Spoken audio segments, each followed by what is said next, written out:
in the international body of UNESCO and present arguments so well researched and so well argued that you have difficulty. The Europeans were completely at a loss. They actually reported in this report that only 2 people presented highly researched papers. You know who those 2 people were? Both of them were Africans.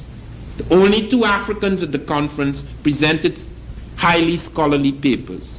That has never happened in the world since the defeat of Africa by Europe. Because we have always been pushed aside, we've always had inferior education, or we've always operated as though we have to be inferior.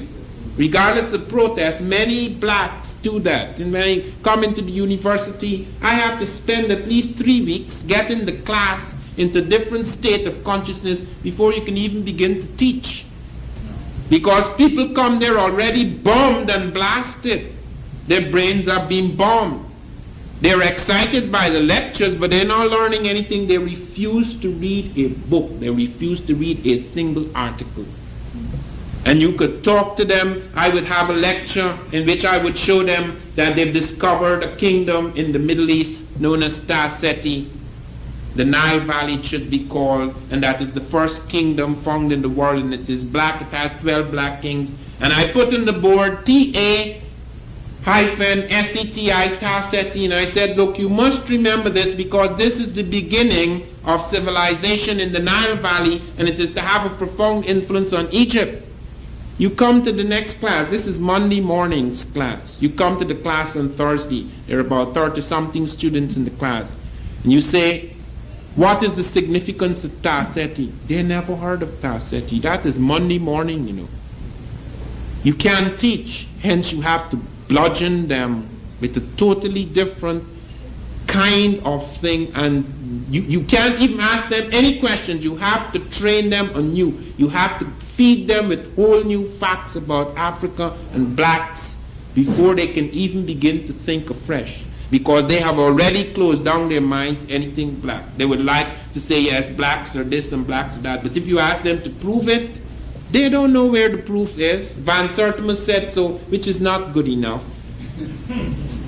They don't know, they haven't read it. You give them handouts, they wouldn't read it. They would pick up a yellow pen and they would go through sentence for sentence, and when they give you back the thing, everything is yellow. They don't know what is significant and what is not significant. That doesn't happen in our prisons, you know. I have talked to blacks in prison. Every week now I get letters from prisoners. Anytime I have a damaged copy of a journal, I send it to the prison. You know how many people read those journals in the prisons? You would be amazed. You would be amazed. Those brothers are not fools. I've spoken in great effort to lifers, and they ask far more intelligent questions and they know more about the details of my work and that of Diop and other Africanists than my students at Rutgers University.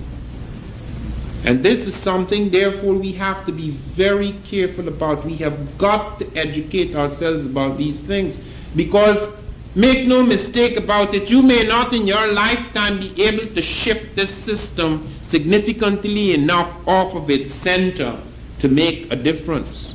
But one thing you can do very soon, you can change your consciousness in such a way that you are able to operate and function with far greater effectiveness and power than you imagine. Make no mistake about it. I was told in 1976, when I brought out They Came Before Columbus, rather it came out in early 1977, that I was finished. I had signed my death warrant. You know, a black professor at Rutgers, I wouldn't call the name, a black professor at Rutgers came and told me that you have signed your death warrant. By publishing They Came Before Columbus, you have absolutely no chance of getting anywhere in this country. That professor is dead now. I'm not only alive, but my ideas have begun to circulate and affect a lot of people who thought they knew better.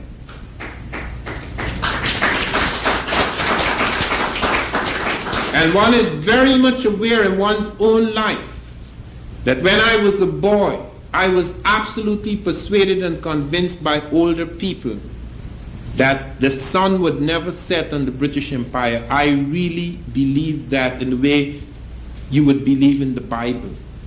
By the time I was a man, the sun had set. It hasn't completely set. It's a twilight though. That place is in a twilight. I remembered when I went to London, after I'd finished They Came Before Columbus, resistance, great resistance. You couldn't draw a crowd. You couldn't talk about this in London and draw a crowd. When I went back with Diop last year, you talk about crowd, you couldn't find the building to hold the people. There was my younger brother who had taken They Came Before Columbus and threw it across the room. He thought I was a lunatic to write a book like that.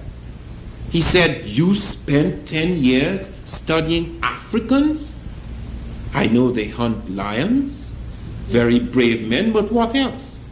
This is how we were trained. This is the colonized imagination. When I went back last year, he was sitting in the audience crying, because he had spent those years suffering as a black man, realizing what it was in the living world today, where we are, what has been done to us.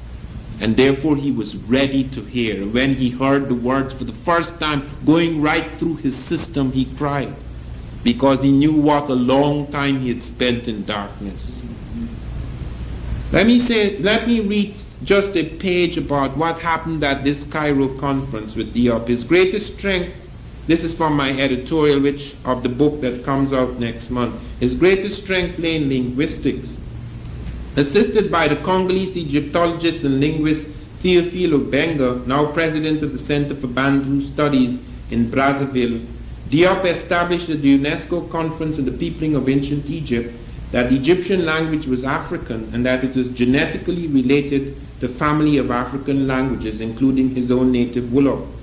In spite of the passion and prejudice that marked some of the debates at this conference, the UNESCO report states, quote, "The linguistic reports of Professor Diop and Obenga were regarded as being very constructive and revealed a large measure of agreement among the participants. With all the fighting, they were forced by the sheer force of evidence to agree that this was something they couldn't debate any longer." A summary of this conference is of interest and value since it reveals the state of Egyptology at the moment and the defensive reaction to the question of blackness.